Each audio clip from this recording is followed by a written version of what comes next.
اور ایک اور بات یاد آ گئی، یہ جو صوفیہ ہیں نا،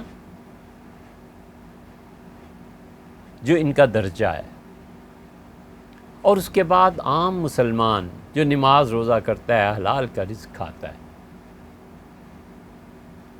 پھر اور بھی اس طرح کے بے شمار لوگ، بھیا کبھی کسی کی توہین نہ کیجیے، بس جب تک شرعاً اور شریعت اجازت نہ دے کسی کو برا نہ کہو، نہ توہین کرو کسی انسان کی، انسان تو کیا جانوروں کی بھی توہین نہ کرو۔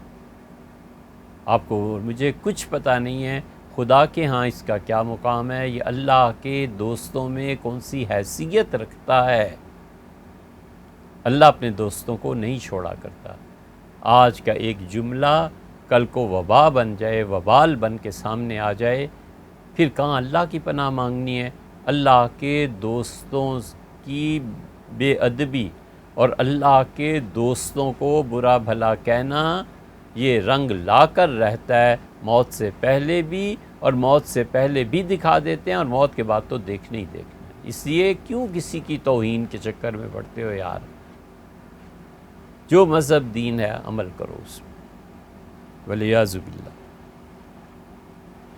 ابراہیم ادم کا واقعہ آپ نے کئی بار سنا ہوگا، اور انگلش میں اس پہ پوئم بھی ہے، بچپن میں پڑھتے تھے۔ تو انہوں نے خواب میں دیکھا ایک فرشتے کو جو نام لکھ رہا تھا، تو ان کا کس کا نام لکھ رہے ہو؟ ان کا اللہ کے دوستوں کا۔ اس کا میرا نام اس میں ہے۔ فرشتے نے کہا نہیں، تمہارا نام نہیں ہے۔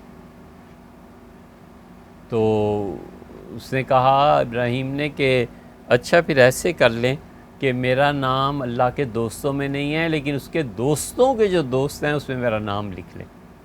ابراہیم نے اگلے دن لوگوں کو کہا کہ میں نے آج پھر خواب دیکھا، ابراہیم ادم رحمۃ اللہ علیہ نے، اور کہا میں نے فرشتے کو دیکھا تو وہ نام لکھ رہا تھا۔ میں نے کہا میرا نام؟ اس نے کہا اللہ تعالیٰ نے فرمایا جو ہمارے دوستوں کا دوست ہے نا، ہم اس کے سب سے بڑے دوست ہیں، میرے دوستوں کے ٹاپ پہ ابراہیم کا نام لکھو، یہ ہمارے دوستوں کا دوست ہے، پہلے ہمارا دوست۔